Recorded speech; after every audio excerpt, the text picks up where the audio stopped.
18 বছর যিনি মাঠে ছিলেন না তিনি আজ বড় বিএনপি সেজে ধানের শীষে রক্ষাকর্তা হয়েছেন, এমন মন্তব্যই করেছেন পাবনা জেলা বিএনপির সাবেক যুগ্ম সম্পাদক ও আসন্ন জাতীয় সংসদ নির্বাচনের স্বতন্ত্র প্রার্থী জাকারিয়া পিন্টু।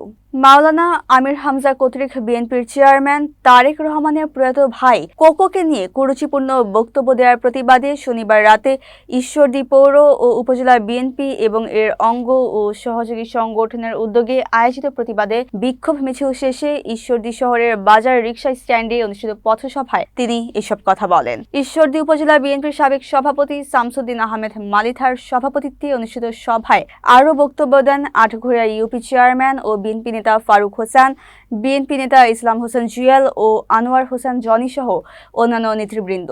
এর আগে জাকারিয়া পিন্টুর নেতৃত্বে রেলগেট 0 পয়েন্ট বাস টার্মিনাল থেকে একটি প্রতিবাদ ও বিক্ষোভ মিছিল বের করা হয়। মিছিলটি শহরের প্রধান প্রধান সড়ক প্রদক্ষিণ করে। পরে উত্তেজিত নেতাকর্মীরা আমির হামজার কুশপুতলিকা দাহন করেন।